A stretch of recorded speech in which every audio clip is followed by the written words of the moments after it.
오늘 우리가 사무엘하 6장과 7장 우리가 공부를 하겠는데,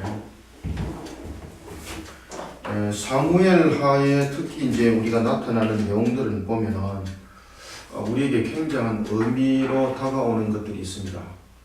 사무엘하 6장에서 보면은 이제 언약궤가 이스라엘 중심의 가운데서도 예루살렘으로 우리가 이동하는 장면들을 우리가 함께 볼 수가 있는데, 자, 언약궤가 약 한 70년 가까이, 약 한 70여 년 가까이 언약궤가 길라드 야림에 있었습니다. 오늘도 우리가 이제 성경에서 그 내용들을 이야기를 하고 있는데, 길라드 야림에 있었거든요. 길라드 야림에 있었는데, 이 길라드 야림은 옛날의 이름이고 지금은 그 이름이 바알렛 유다로 그 이름이 나타납니다. 바알렛 유다로 그 이름이 나타나는 것을 우리가 볼 수가 있습니다. 언약궤가 70년 동안 언약궤에 대해서 특별하게 사람들이 관심을 두지는 않습니다. 특히 여러분들 사울 시대는 보면은 언약궤에 관해서 그 내용들을 다루지는 않습니다. 그리고 사무엘도 보면은 언약궤가 블레셋에서부터 길라드 야림으로 돌아오고 난 뒤에 이 언약궤가 중심이 되지 않습니다. 이동의 수단에 대한 부분도 그가 중심이 되지 않고, 어떤 도구에도 중심이 되지 않고, 사무엘이 이스라엘을 이끌어갈 때에 오직 하나님의 말씀, 그럼 다시 말하면은 언약궤가 여러분들 잘 아시는 것처럼 홈리와 비나스에 의해서, 홈리와 그리고 비나스에 의해서 엘리 제사장이 두 아들이었죠. 엘리 제사장이 두 아들이던 홈리와 비나스가 결국 그들이 언약궤를 가지고 이것을 하나의 도구로 사용하게 됩니다. 결국은 전쟁에 대한 그들이 승리의 도구로 사용하는데, 블레셋과의 승리의 도구로 사용합니다. 그러나 이 블레셋과의 승리의 도구로 사용했던 이 언약궤가 결국은 무용지물이 되는 겁니다. 나중에 이제 뒤에 깨닫습니다. 언약궤의 능력이 아니라 이스라엘은 하나님께서 인도하신다는 것이죠. 그런 여러분들 잘 아시는 것처럼 홈리와 비나스는 마치 이방인들이 섬겼던 그런 모습처럼 이 언약궤를 가지고 전쟁에서 승리하기를 원했던 거죠.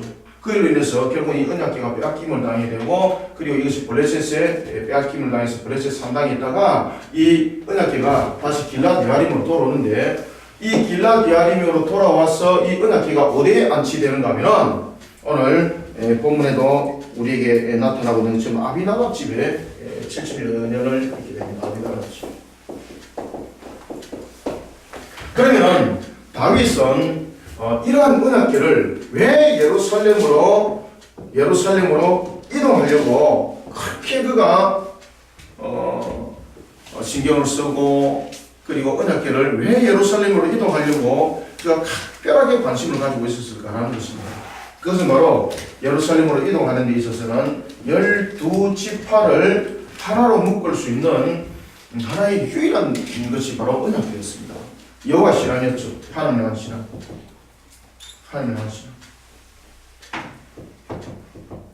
이 하나님을 향한 이 신앙이 이스라엘을 하나로 묶을 수 있다는 것을 그는 알았던 것입니다.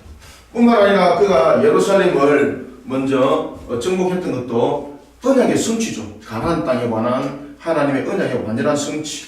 여부수 족속에 의해서 그들이 정치하지 못했던 그 땅, 베냐민 지파의 지경이었습니다. 그리고 유다 지파와 베냐민 지파의 그 경계선에 있던 그 예루살렘은 그 어떤 지파도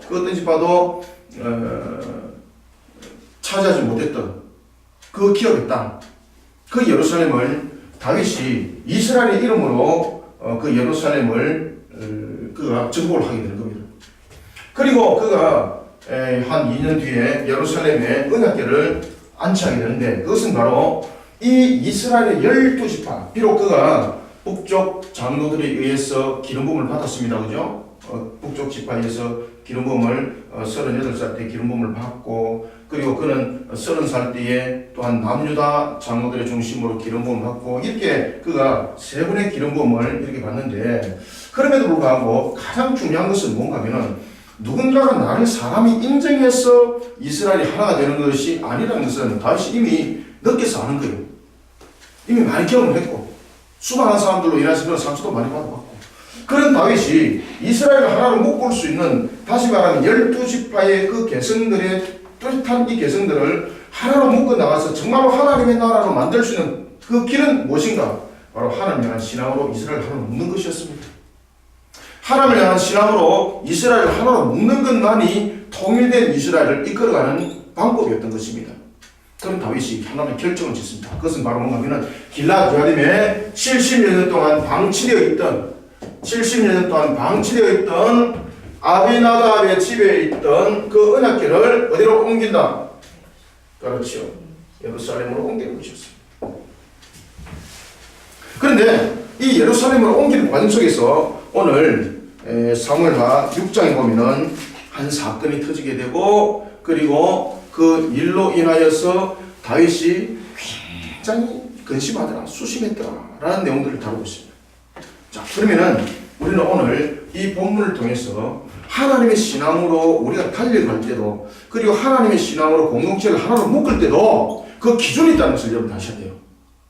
하나님을 향한 신앙으로 우리가 하나를 묶어서 그것을 만들어갈 때도 무엇이 기준이 되어야 되는가라는 것을 오늘 사무엘하 6장에 우리에게 설명을 해주고 있고요. 그리고 사무엘 7장은 오늘 진도가 나갈지 안 나갈지는 모르겠습니다만은 사무엘 7장까지 나갈 수 있으면 좋고요. 아무튼 이 내용들을 하나님께서 우리에게 조명해 주실 때에 모든 것들이 하나님의 법도와 규례가 그 중심이라는 겁니다. 여호와를 향한 신앙의 여러분 중심이 뭐라고요? 내 의지, 내 생각, 내 방법이 아니에요. 우리가 하나가 되어야 됩니다. 우리가 하나님의 신앙으로 우리가 하나가 되어야 됩니다. 우리가 정말로 하나님께서 세운 이 공동체를 우리가 하나님의 나라를 위해서 굳건하게 세워나가야 됩니다 라고 할 때에도 뿐만 아니라 이 나라 마찬가지입니다. 우리의 조국의 현실도 마찬가지입니다. 이 나라 이민족을 하나로 만들어 나갈 수 있는 방법이 하나가 있어요, 여러분들요. 그것은 사람의 의지가 아닙니다. 물론 사람의 의지는 거기에 대한 기본 바탕이 되어야 되는 것이죠. 그럼에도 불구하고 제일 중요한 것은 그 기본 바탕 위에 가장 기본이 세워져야 될 것이 뭔가, 건물을 세울 때 가장 기준이 될 수 있는, 기초가 될 수 있는 그 틀을 닦는 것이 무엇이 되어야 되는가? 하나님의 법도입니다, 여러분들. 오늘 우리에게 그것을 가르쳐주는 것입니다. 그는 이스라엘을 만들기 위해서 그의 의지가 얼마나 뜨거웠는지 모릅니다. 그죠? 막 그 뜨거운 마음, 그 열정. 그로 인해서 그가 오늘 본문에도 보면은, 자, 1절 한번 봅시다. 다윗이 이스라엘에서 몇 명을 뽑더라? 3만 명을 뽑아서 우리가 언약궤를 예루살렘으로 이동을 하려고 합니다. 그런데 뭐 한간에 보면은 뭐 이 3만 명이 하나님의 언약궤를 이동하는 데 있어서 더 할 수 없는 축복의 분위기를 만들기 위한 하나의 그 전체적인 국민들에게 호응을 얻기 위한 그런 방편으로 3만 명을 모집했다고 말하는데, 여러분 그렇게 보시면요 좀 역사적인 내용과 엇갈리는 그런 내용들을 여러분들 다루는 것입니다. 특히 여러분들 잘 아시는 것처럼 이 블레셋은 항상 이스라엘의 남쪽 밑에서 항상 이스라엘을 괴롭혔던 그런 나라였습니다. 그러면은 이미 이 본문을 보면서도 우리가 지난주에도 우리가 이미 공부를 했지 않습니까? 다윗이 블레셋과 두 번의 전투를 치르죠. 지난주 우리가 그 내용들 속에서. 그러면은 이 내용들은 그 내용들이 마무리되고 난 뒤에 지금 언약궤를 옮기는 내용들이었거든요.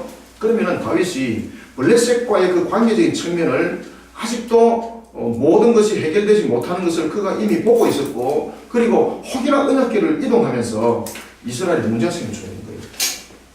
그리고 과거에 여러분들이 잘 아시는 것처럼 엘리의 두 아들이었던 홈리와 비느하스 때처럼 이런 사건들이 벌어지지 아니한다고 장담할 수 없는 거예요.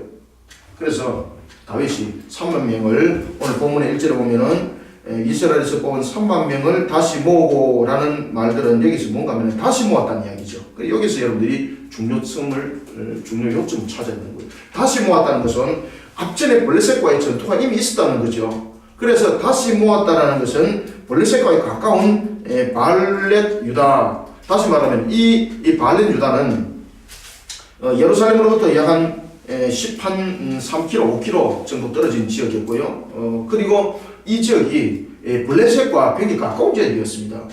그러다 보니까 또 다시 그들을 병사를 3만 명을 모았다는 것은 어떤 이야기를 우리에게 던지고 있는가 하면은 언약궤를 이동하면서 홈리와 비나스 때처럼 언약궤를 빼앗길 수도 있다는 거죠. 그래서 이것을 사전에 막기 위해서 혹시나 블레셋과의 군사적 충돌이 일어났을 때에 그 언약궤를 빼앗기지 않아야 될 것 아니겠습니까? 그래서 여기서 본문에 보면은 3만 명을 다시 모았다는 것은 과거에 블레셋과의 전투의 경험이 있던 자들이죠. 그리고 이미 2번에 걸쳐서 승리를 거뒀던 그런 경험이 있는 자들이었죠. 그들을 다시 소집했다는 이 말이에요. 그리고 그들을 3만 명을 모집했습니다. 그리고 그 언약궤를 이동하기 위해서 2절에 보면은 이렇게 말합니다. 다윗이 일어나 자기와 함께 있는 모든 사람과 더불러 어디로 갔더라? 바알렌 유다로 갔더라. 이 바알렌 유다가 과거 이름이 여러분 기라디아님입니다. 기라디아님. 과거에 이 기라디아님의 언약궤가 이동되었을 때에 여러분이 잘 아시는 것처럼 레윈이었던 아비나답 집에 이 언약궤가 안치가 되는데 그로부터 70여 년이 세월이 흘렀습니다. 그러면서 이 이름이 지역 이름이 바뀐 겁니다. 바알렌 유다. 이 바알렌 유다라고 가서 하나님의 궤를 메고 오는데, 자 여기서 우리가 오해하지 말아야 될 것, 혹이나 우리가 오해할 것, 오해하지 말아야 될 것들이 있는데, 우리가 본문에 보면은 이 바알렌 유다의 과거의 기알랏 여아림이죠, 그죠?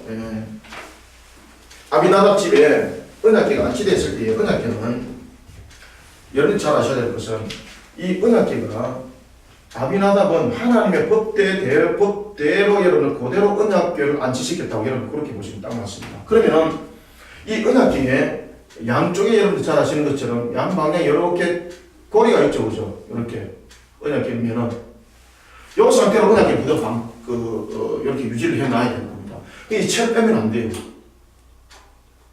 그래서 우리가 여러분들 혹이나 사람들이 그림에도 뭐 그런 그림들 사람들이 그리기도 합니다만은 언약궤를 거기에 있는 집을 갖다가 손으로 매가지고 어깨로 매가지고 술에 실었습니다. 이렇게 사람들이 말하는 저는 황당한 이야기를 듣고 야, 이분들 성경 다시 읽어야 된다.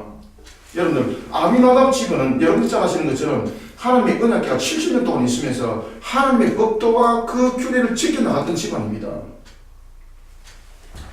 오늘 본문에도 우리가 여러분들 등장하고 있습니다만 이 아비나답 집에 있을 때의 언약궤가 채로 이대로 끼얹진 상태가 되었습니다. 그런데 이동 방법이 이제 잘못된 거죠.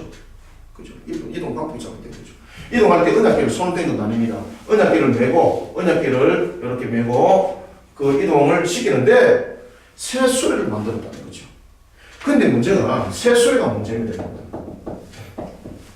하나님께서 이 언약궤를 이동할 때는 여러분들이 잘 아시는 것처럼 레위인들이 이 언약궤를 그 제사장들이 언약궤를 메고 이동했습니다. 어깨에 메고 그 어깨에 메라고 그랬었습니다. 하나님께서. 그러니까 우리가 사소한 것조차도 하나님의 나라를 향해서 달려갈 때에 공동체를 여호와 신앙으로 우리가 하나로 만들어갈 때에 우리는 여러분들 사소한 것조차도 하나님의 말씀을 벗어나지 말아야 되는 것입니다. 사소한 것도 우리는 하나님의 말씀 벗어나지 말아야 되는 것입니다. 그런데 이것을 다윗이 무시를 해버리는 겁니다. 무시를 하기보다는 더 좋은 의미로 다윗은 이 언약궤를 더 좋은 의미로 이동하는 수단으로 더 좋은 의미로 하나를 받아들이는데 그것이 무엇이었습니까? 이 세수는 이게 문제였습니다. 세수. 여러분들 왜 이것이 문제가 하면 첫 번째는 세수리가 두 가지 문제점이 우리에게 설명되어 주고 있습니다. 첫 번째는 이게 글자가 잘 보이나요? 네, 여기서는 보여요. 예, 첫 번째는 세수리라는 것은 언약궤를 이동하는 하나님의 방법이 아니었습니다. 이게. 그러니 하나님께서 이 언약궤는 사람이 손수 운반하도록 했지 술에 실도록 하지 않았습니다. 다른 성전의 기물들은 술에 실는 기물들도 있었지만은 이 언약궤만큼은 직접 운반하도록 했습니다. 그리고 언약궤는 채는 절대 빼지 못한다고 했습니다. 항상 이 채가 끼인 상태로 언약궤는 두는 것이었습니다. 그럼 더 큰 문제는 여러분들 무엇인가 하면 이 새수레로 이동하는 수단이 여러분들 어떤 방식이 있는가 하면요 이게 이방인의 방식입니다. 이방인들이 그들의 신상을 이동하고 신상이 크잖아, 그죠? 신상을 이동하고 또 다른 데로 옮길 때에 늘 보면 그들이 수레라는 수단을 사용했습니다. 그러니 이 두 가지가 모두가 문제가 된 거죠. 이동하는 방법에 있어서 하나님 말씀을 어떻게 했다? 하나님 말씀을 가볍게 읽는 가볍게. 어떤 것도 여러분들 우리가 언약의 공동체를 만들어 나가는 신앙의 공동체를 만들어 나가는 교회 그리고 하나님의 나라인 우리나라 이민족 조국 어떤 부분에도 하나님의 말씀에 대한 사소한 것조차도 우리가 하나님의 말씀이 여러분 사소한 것이 없어요. 그런데 우리가 그것을 사소하게 여기고 있다는 것이 가장 큰 문제예요. 여러분. 가볍게 여기고 있다는 것이 가장 큰 문제예요. 하나님의 말씀을 가볍게 여기겠다는 거죠. 대수롭지 않게 여기겠다는 거죠. 언약궤를 제사장들이 이동하는 것까지는 아주 규례와 법도를 잘 지켰어요. 그리고 세상 방법을 이용했던 거죠. 이게 여러분 이방인 방식. 그러니까 하나님이요 그에 대해서 나중에 용서하지 않는 겁니다. 그러면서 아비나답의 손자입니다. 오늘 성경을 보면은 이렇게 이야기를 하고 있습니다. 다윗이 이스라엘에서 뽑은 무리 3만 명을 다시 모으고 다윗이 일어나 자기와 함께 있는 모든 사람과 더불어 발레 유다로 가서 거기서 하나님의 궤를 메어 오래 하니 그 궤는 그룹들 사이에 좌정하신 만군의 여호와의 이름으로 불리는 것이더라. 여기서 만군의 여호와 이름으로 불린다는 것은 소유가 누군가? 사람이 이동하지만은 이 모든 것은 하나님이에요, 여러분들. 3절에 말합니다. 그들이 하나님의 궤를 새술에 싣다. 이것이 이제 문제된 거죠. 비록 손은 대지 않고 운반했습니다. 채를 사용해서 운반했습니다. 양편에서 잡고 실었습니다. 그죠? 그런데 문제는 이 새수레가 바로 하나님의 말씀을 새수레에 옮겼다는 것이 하나님의 말씀을 가볍게 여겼다는 거예요. 그래서 우리가 하나님의 신앙으로 하나님을 만들어갈 때에 교회 공동체도 마찬가지예요. 우리가 하나님의 말씀을 갖다가 하나님의 말씀은 어떤 것도 사소한 것이 없거든요. 그런데 우리가 때로는 어떤 것은 중요하게 여기고 어떤 것은 사소하게 여길 때가 있어요. 그죠? 이게 큰 문제가 될 수 있는 거예요. 그러다 보니까 결국 이방인의 방식이 들어오는 거예요. 이방인의 방식이. 하나님의 말씀을 가볍게 여기면은요, 이방인의 방식이 들어와요. 세속적인 방식이 들어와요. 그러면 이 공동체를 하나로 만들어 간다고 하면서 하나님께 영광을 돌리는 것이 아니라 하나님의 영광을 빼앗아가는 거예요. 우리가 이런 부분들까지 삼가 조심을 해야 된다는 거죠. 그들이 여호와의 하나님의 궤를 새술에 싣습니다. 그리고 아비나답 집에서 나왔는데 아비나답의 아들 우사와 아효가 그 새수레를 몰았더라.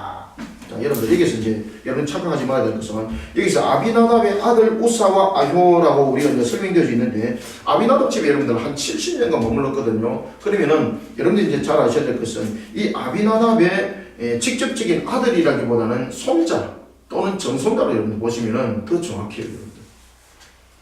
그래서 손자도 우리가 과거에는 보면 이 아들이라고 부르고 뭐 이렇게 의미를 주고 있습니다. 그래서 직접적인 관계적인 측면에서 혈통이기 때문에 아들이라고 말하고 있습니다. 그의 손자 또는 뭐 정손자를 보는 것이 더 정확한 것 같고요, 역사적으로. 그런데 여기서 여러분 새수레를 또 몰고 있습니다. 누가? 아효가 앞장서고 오늘 4절에도 보면은 아효가 앞장서고 우사가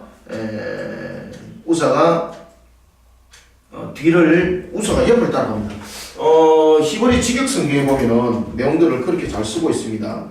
특히 히브리 직역성경에 보면은 제가 읽어볼게요. 그들이 언덕에 있는 아비나답 집에서 하나님의 궤를 싣고 나올 때 우찌는 하나님의 궤 옆에 섰고 아흐요는 궤 앞에서 걸었더라. 우리는 여기 이제 우사라고 번역했는데 직역성경에서는 우찌라고 이렇게 번역을 하고 있습니다. 그는 하나님의 궤 옆에 가고 있었다. 그죠? 형제 중에서 한 사람은 궤를 앞서고 한 사람은 궤 옆으로 가고 있었다는 것입니다. 그리고 다윗과 이스라엘 온 족속들은 얼마나 여러분들 이것이 축복된 분위기인지 시끌벅적하죠. 법궤가 옮긴다는 것 자체 만민이 모두가 알도록 그가 수금과 비파와 소고와 양금을 치도록 합니다. 계급을 올리도록 합니다. 그리고 연주하도록 합니다. 그리고 하나님을 악기를 통해서 마음껏 하나님을 향해서 그들이 찬양하도록 합니다. 완전 축제 분위기를 만드는 거죠. 축제가 맞죠, 그죠? 그러나 여러분들 우리가 교회에서 어떤 일들을 할 때에 축제가 맞습니다. 어떤 일들을 할 때도 축제가 맞습니다. 그럴 때도 사소한 것조차도 하나님의 말씀 속에 우리가 벗어난 것은 없는가? 이것이 여러분 교회 본질이 되어야 되는 거예요. 교회 본질이 되어야 되는 거예요. 우리가 복음을 전할 때도 하나님의 말씀에 벗어난 본질이 벗어난 복음이 아니에요, 여러분들. 다윗과 그의 온 가족은 잣나무와 다윗과 이스라엘 온 족속은 잣나무로 만든 여러 가지 악기와 수금과 비보와 소고와 양금과 제음으로 여호와 앞에서 연주하더라. 그때 이제 문제가 일어난 거죠.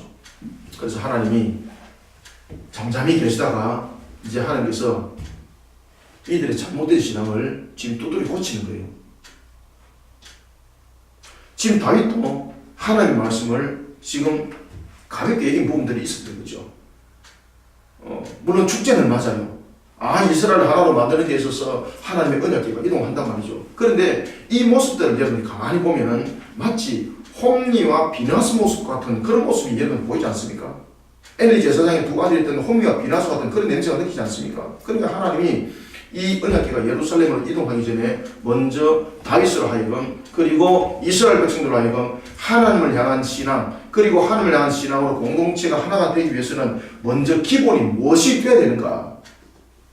사람을 끌어모으는 것이 기본인가? 세상적인 방법을 통해서 그냥 이동만 하면 되는가? 그것이 아니라는 것을 하나님께서 가르쳐줘요. 그래서 하나님께서 그 언약궤를 옮겨 놓았던 그 수레에 소를 치는 겁니다. 자, 6절부터 우리가 8절을 한번 읽읍시다. 시작. 그들이 나곤의 다장마당에 이르렀으는 소들이 뛰므로 우사가 손을 들어 하나님의 궤를 붙들었더니 여호와 하나님이 우사가 잘못함으로 말미암아 진노하사 그를 그곳에서 치시니 그가 거기 하나님의 궤 곁에서 죽으니라. 여호와께서 우사를 치심으로 하나님 다윗이 분하여 그곳을 베레스 우사라 부르니 그 이름이 오늘까지 이르니라. 아멘. 오늘 본문에도 그 이야기 분명히 하죠. 특히 여러분들 6절 보십시오. 나온 다장마당에 이르렀으는 소들이 띠므로 이 하나님께서 치는 거예요. 하나님께서 징계를 하는 겁니다. 그때 우사가 손을 대는 겁니다. 하나님의 거룩성에 손을 대는 겁니다. 그죠? 언약궤는 여러분들 왜 언약궤를 처음부터 하나님께서 매라 그랬습니까? 하나님께서 왜 언약궤를 매라 그랬죠? 언약궤는 손으로 드는 것이 아니죠. 이것은 우리에게 무엇을 가르쳐 주는가 하면 하나님의 거룩성. 하나님의 거룩성. 그러니 하나님을 가르쳐 이기는 거예요, 여러분들. 하나님을 도구로 그냥 생각할 뿐이에요. 언약궤 자체를. 우리가 하나님을 향한 신앙도 여러분들 마찬가지입니다. 하나님을 향한 신앙이 우리의 도구가 될 수 없어요. 우리는 항상 하나님을 경외하는 자의 모습으로 우리가 바로 세워져야 되는 것이 하나님을 향한 신앙인 거예요. 그런데 우사가 보십시오. 소가 뜁니다. 그때에 우사는 힘을 들여가서 인간적 힘을 발휘하죠. 왜? 괴가 떨어지면 안 된다는 생각을 가지고 있었기 때문에. 그러면 인간적인 방법으로 수레에 실었습니다. 이렇게 수레에 실어가지고 언약궤를 이렇게 몰고 갑니다. 수레에 실어가지고 이동을 할 때 언약궤가 땅에 떨어지면 안 된다는 것은 중요성을 알고 있지만 그 중요성을 알고 있으면서 왜 이동 방법에 대한 하나님의 말씀을 가볍게 얘기한다고 합니다. 그러니 우리는 이 모습 속에서 마치 엘리의 두 아들이 홈리와 비나스를 본 것 같다. 제가 그래서 말씀을 그렇게 드리는 것입니다. 여호와 하나님이 우사의 잘못을 알고 치는 거예요. 그리고 난 뒤에 우사를 침으로 다윗이 분하여서 그곳을 베레스 우사라고 말했다고 했는데 여기서 여러분 다윗이 왜 분했다고 말하고 있을까요?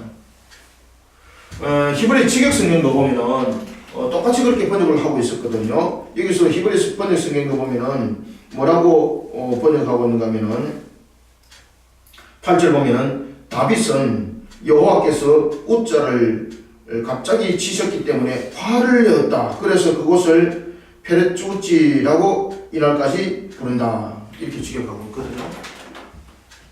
그러면 여기서 다윗이 분을 냈다는 것은 무엇을 말하고 있습니까? 다윗이. 왜 다윗이 분을 냈을까? 다윗이 분하여. 이게 뭡니까, 정말? 우리가 말하면 분하여라는 것은 성질났다는 이야기지 않습니까? 화났다는 이야기지 않습니까? 아니, 이렇게 이동했는데 하나님께서 왜 그렇게 하시지?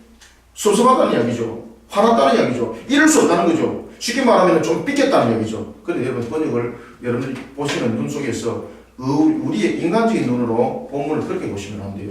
여기서 여러분들 잘 발견해야 될 것은 바로 뭔가 하면은 이 분하여라는 것은 이 사건으로 인하여서 다윗이 수심이 가득 했더라. 이 뜻입니다. 다윗이 분하여라는 것은 이 사건으로 인해서 무슨 사건? 우사가 죽은 사건으로 인해서 우사의 죽음으로 인해서 그가 수심이 가득했더라 이 뜻이에요. 왜 수심이 가득했을까요? 그것은요, 언약궤를 어디로 지금 이동하고 있습니까? 그렇죠. 언약궤를 예루살렘으로 이동하는 것이 하나님께서 원하시는 것이 아닌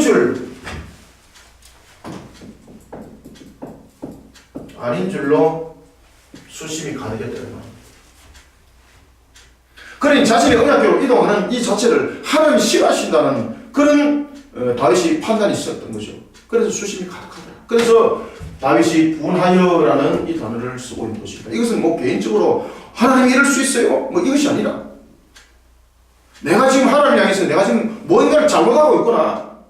그런데 무엇을 잘못하고 있는지 다윗이 그것을 확인하지 않을 수가 없는 거예요. 그러면서 수심이 가득한 거예요. 왜? 언약궤를 이동하는 것이, 예루살렘으로 이동하는 것이 하나님이 기뻐하지 아니하시구나. 왜 하나님이 기뻐하지 아니하시지? 수심이 가득하다는 거죠. 그 이유를 모릅니까? 수심이 가득하다는 거죠. 그래서 우사를 치심으로 다윗이 분하여 그곳을 베레스 우사라고 오늘까지 이름하였다라고 말하고 있습니다. 그때 일어났던 사건에 대해서 그가 수심이 가득했을 수밖에 없고, 그리고 분명히 예루살렘으로 이동하는 것이 내가 원하는 것인가, 내가 분명히 원하시는, 내가 이스라엘 하나로 만들어가는 부분에서 내가 원하는 것인가, 아니면 이것이 하나님이 원하시는 것인가, 하나님이 예루살렘으로 이동하는 것을 원하시는 것인가, 안 그러면 길라도 야림에 그대로 두는 것을 원하시는가. 수심이 가득했다는 거죠.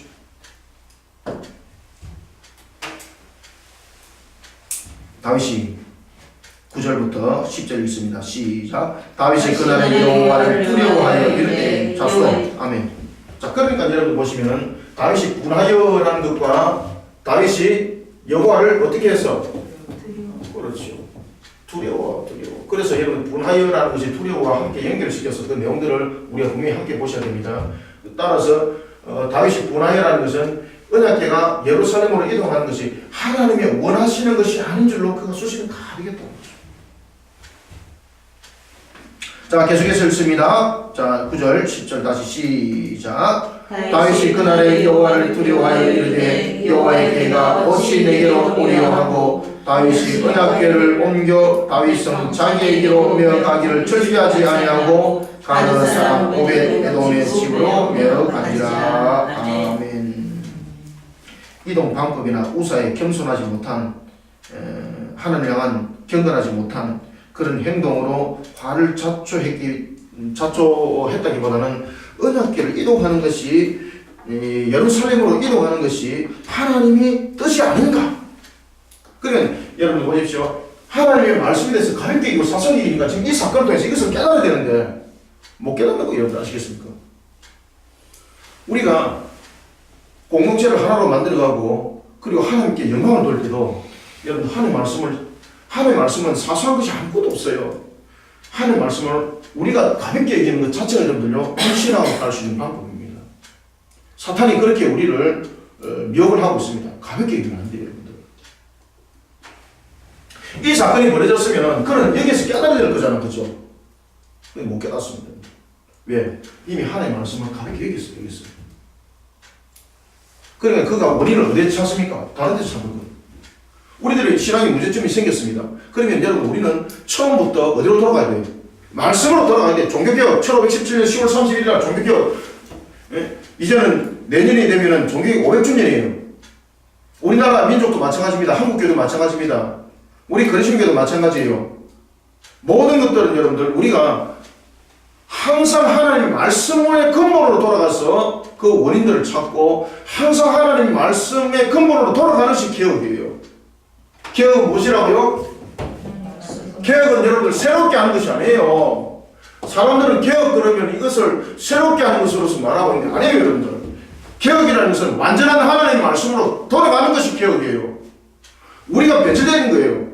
변질된 우리가 하나님의 말씀의 그 모습으로 다시 돌아가는 것, 이것을 무엇이라 말한다? 그렇지, 그것을 개혁이라고 말하는 거예요. 다윗이 하나님의 말씀을 가볍게 여기겠다는 이 사실을 그는 깨닫지 못했다는 거죠. 영적으로 여러분들요, 우리가 하나님의 말씀을 가볍게 읽으면 영적 망이 싹 덮여가지고 나중에 못 깨닫습니다, 이게. 그러니 다윗이 엉뚱한 결정을 내리는 거예요. 어떤 결정 내립니까? 하나님이 언약궤를 예루살렘으로 오는 것을 기뻐하지 않기 때문에 지금 이렇게 치시는 것 같다. 육군 해석을 자기가 하죠. 그리고 이 언약궤를 어떻게 합니까? 다윗성으로 오지 못하게 하죠. 이 본문의 내용들이 그러한 내용들을 담고 있는 겁니다. 그러면서 이 언약궤가 어디로 옮겨집니까? 그렇죠. 오베데돔 집으로. 레위 사람은 오베데돔 집으로 옮긴다. 오베데돔 집. 오베데돔 집으로 옮겼습니다. 그런데 자, 오늘 오베데돔 집으로 옮겼는데 이 문제가 우사의 죽음을 통해서 일어났던 이 사건을 다윗이 뭐 다른 사람에게 떠넘기고 이런 것이 아니에요. 지금 다윗은 이 상태를 정확하게 진단할 수가 없는 거예요. 그래서 이 언약궤를 다시 레위인들의 집으로 다시 돌려보냅니다. 자, 그러면서 10절과 그리고 여러분들이 너무나 잘 아시는 11절까지 한번 읽어봅시다. 시작. 다윗이 여호와의 궤를 옮겨 다윗성 자기에게로 옮겨 가기를 즐겨 하지 아니하고 가드 사람 오베데돔 집으로 옮겨 간지라. 여호와의 궤가 가드 사람 오베데돔의 집에 석 달을 있었는데 여호와께서 오베데돔과 그의 온 집에 복을 주시니라. 아멘. 이 설교를 가지고 사람들이요 3개월을 얼마나 강조하는지 3개월을 헌신하니까네 3개월을 헌신하니까네 와 그래 복을 받더라 이러면서 이걸 가지고 이 본문을 가지고 사람들 하여금 오늘과 매는 그런 도구로 또 사용하고 있어요. 기가 차지 그죠? 3교를 통해서 하나님께서 이런 내용들을 우리에게 보여준 것은 바로 무엇인가 하면 다윗에게 하나님께서 음성을 들려주는 겁니다. 그러면 이 3개월을 통해서 오베데돔이 무엇을 했는가 여러분 잘 보십시오. 오베데돔이 3개월 동안 뭐 했습니까? 3개월 동안 그냥 무엇이 났습니까? 하나님의 법도잖아요. 하나님의 법도. 하나님의 법도가 규례를 따르잖아요. 하나님의 법도가 규례입니다, 여러분들. 그런데 우리는 3개월 가지고 자꾸 헌신하는 거, 여기다 포커스 맞춰가지고, 헌신하면 하나님께서 이렇게 복을 줍니다. 라고 이렇게 울고 매고 있는데, 그렇지는 않죠.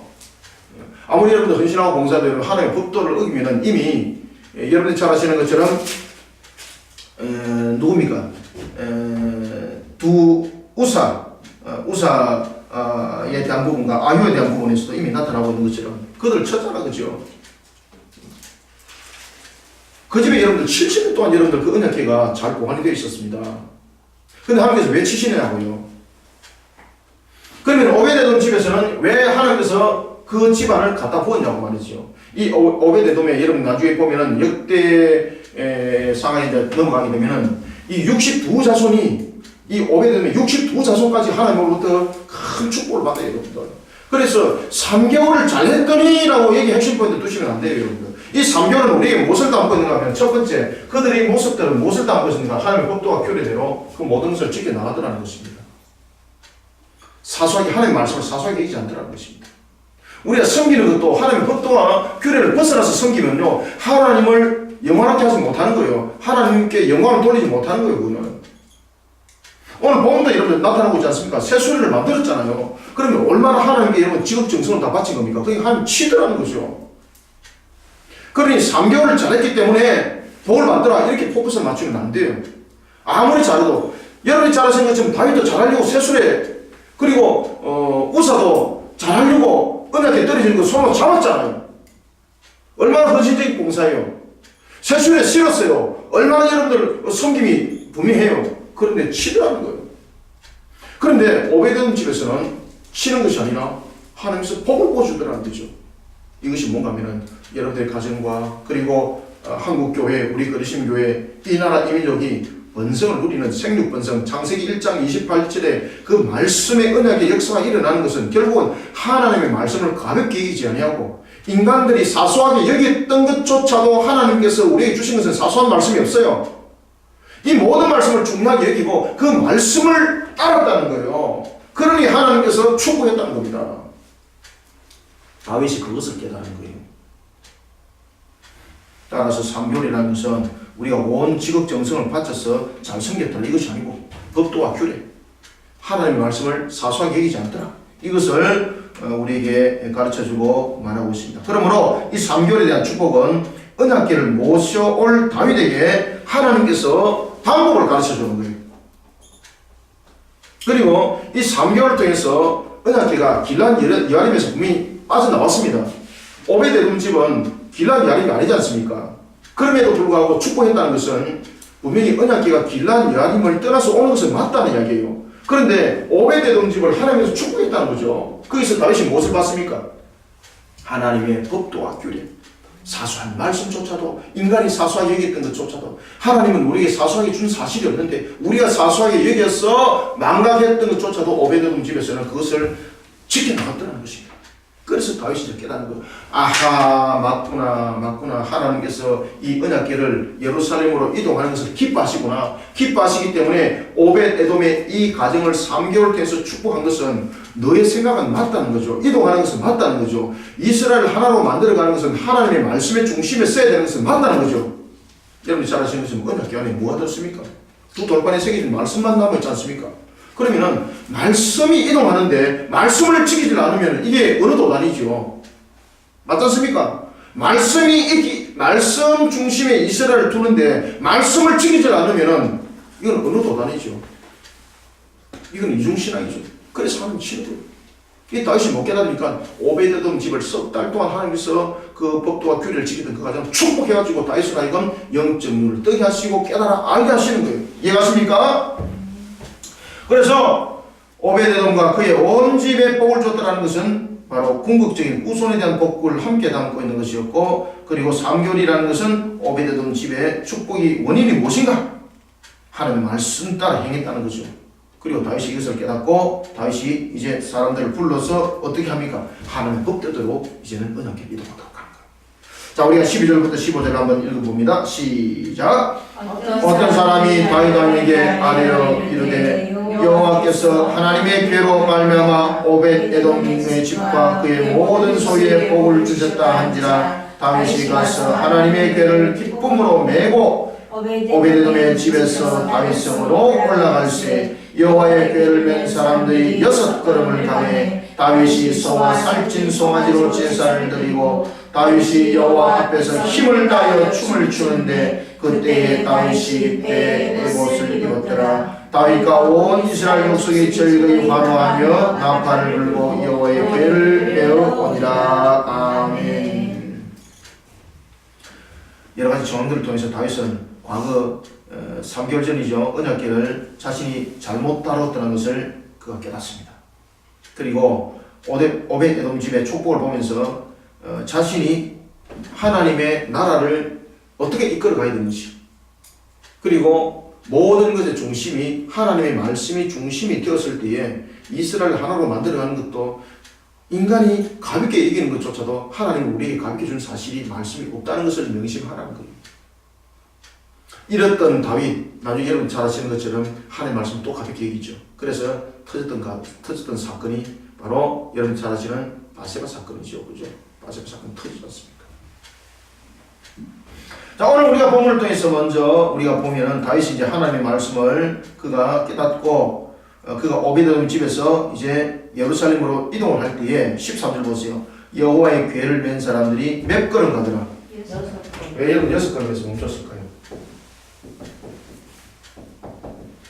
그래서 여기서 이제 다윗이 깨닫는 겁니다.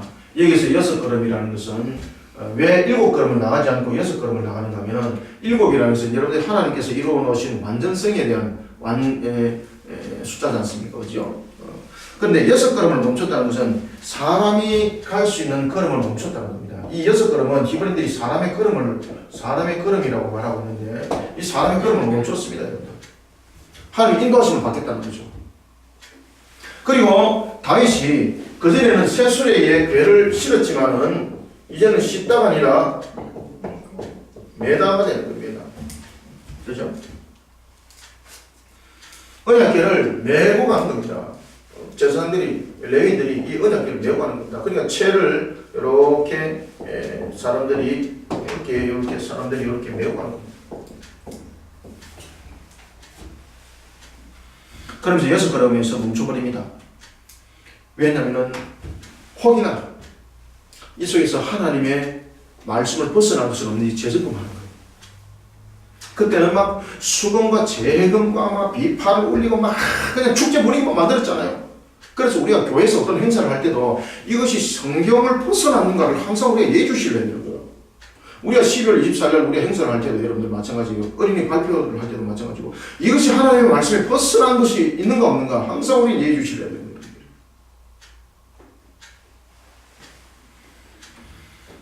여섯 걸음을 가면서 멈춰버렸습니다. 그래서 여섯 걸음 여기서 다윗이 재점검하는 거예요. 혹이나 하나님의 말씀을 벗어난 것은 없는가?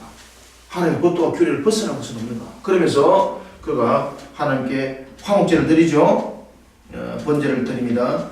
소와 살찐 송아지로 하나님께 제사를 드립니다. 제사를 드리면서 그리고 하나님의 신앙으로 다시 다윗이 일어서서 언약궤를 메고 이제 나갈 때에 모든 것에 하나님의 영광이 우리가 호산나 호산나 외치면서 모든 것이 하나님의 영광이 되기를 구하고 그가 찬양을 하면서 언약궤를 메고 그리고 앞서가고 뒤따라가고 이런 모습으로 이제 가는 겁니다. 그때에 16절부터 19절 한번 읽어봅시다. 시작. 여호와의 궤가 다윗성으로 들어올 때에 사울의 딸 미갈이 창으로 내다보다가 다윗은 여호와 앞에서 뒤돌며 춤추는 것을 보고 심중에 그를 업신여기니라. 여호와의 궤를 메고 들어가서 다윗이 그것을 위하여 친 장막 가운데 그 준비한 자리에 그것을 두매 다윗이 번제와 화목제를 여호와 앞에 드리니라. 다윗이 번제와 화목제 드리기를 마치고 만군의 여호와의 이름으로 백성에게 축복하고 모든 백성 곧 온 이스라엘 우리에게 남녀를 막론하고 떡 한 개와 고기 한 조각과 금포도 떡 한 덩이씩 나눠주매 모든 백성이 각기 집으로 돌아간다. 아멘. 이때에 미갈이 창문을 통해서 다윗을 보는 겁니다. 이때에 미갈은 하나님의 궤가 이동하는 것에 대해서 신전 왕국이 의한 백성으로서의 기쁨이 아니라 철저히 방관적 자세를 취하고 있는 것을 우리가 볼 수가 있죠. 여기서 우리가 두 사람의 관점에서 구별된 것을 볼 수 있는 것은 하나님으로부터 온 영적 축복, 이것을 여러분 우리가 함께 나눔이 되기 위해서는 신앙이 하나님을 향한 신앙으로 세워져야 되는 것입니다. 미갈이 왜 그와 같이 다윗의 모습을 바라보면서 다윗을 업신여기고 있는가 하면은 왕으로서 채통을 지키라는 거죠. 그러면은 미갈은 하나님의 관점에서 그의 모든 모습을 보는 것이 아니라 왕족으로서의 그리고 왕비로서의 그 관점으로서 모든 것을 보는 겁니다. 그러니 채통을 지켜야 되는 거죠. 여러분들 우리가 하나님 앞에 채통이 어디 있습니까?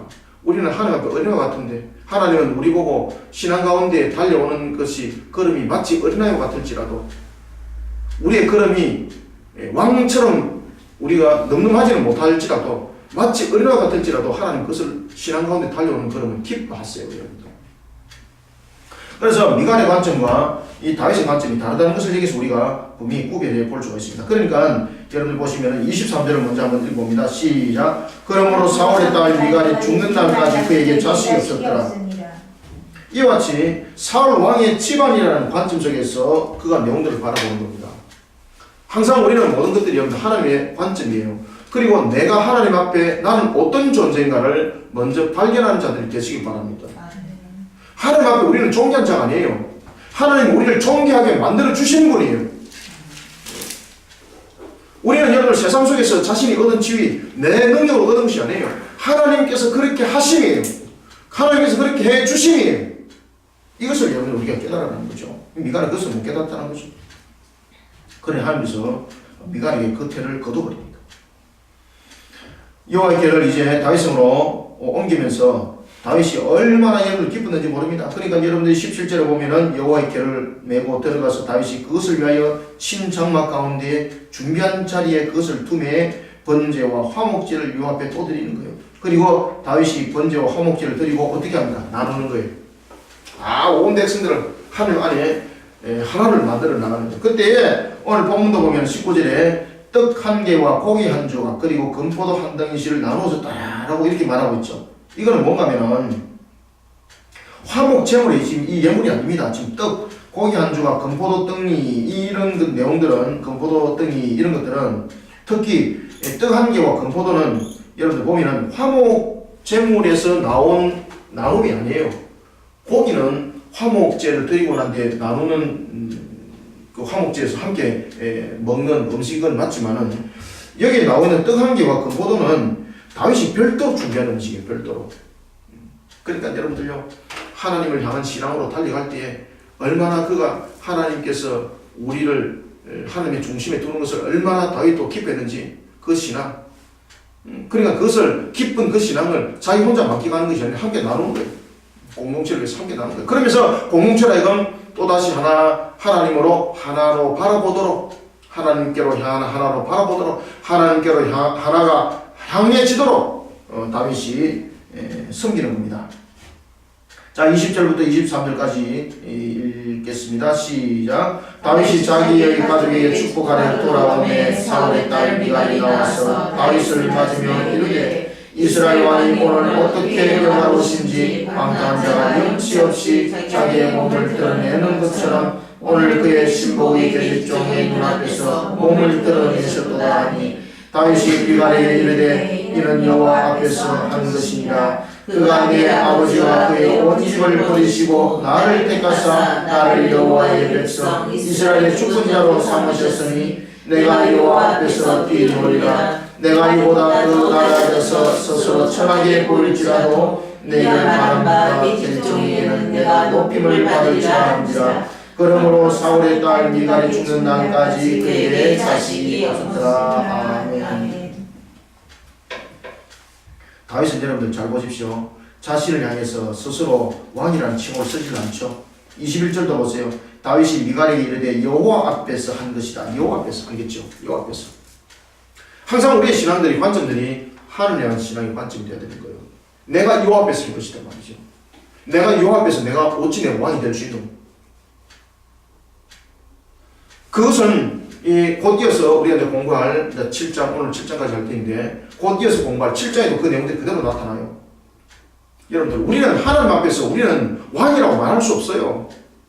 하나님께서 왕으로 세운 것은 그 나라를 하나님께서 위탁하여서 다스리 나가는 측면에서 청직인 거예요. 그러니 여호와 앞에서 내가 한 것이다. 알겠죠? 스스로 자신을 왕이라고 말 안 해요. 그리고 또 하나는 잘 보십시오. 그가 네 아버지와 그의 온 집을 버리시고 나를 택했다. 나를 여호와의 백성 이스라엘의 주권자로 삼았다. 왕으로 삼았다 그러니까 주권자로 삼았다 그러니까. 그렇죠. 여기서 주권자로 삼았다는 것은 자신이 다스린 자가 아니라는 거예요. 여기서 주권자로 삼았다는 것은 자신이 통치권이 어디로부터 왔다는 이야기입니까? 그렇죠. 하나님으로부터 하나님으로부터. 그래서 자신을 향해서 왕이라는 단어를 안 쓰고 있는 거예요. 주권자라는 단어를 딱 쓰고 있는 거예요. 그러니 내가 그런 하나님이 예루살렘으로 오는데 예루살렘 중심에 서서 이스라엘을 하나로 만들어 나가는 그 중심에 하나님이 세워지는데 내가 어찌 안 기쁠 수가 있는가 말이에요.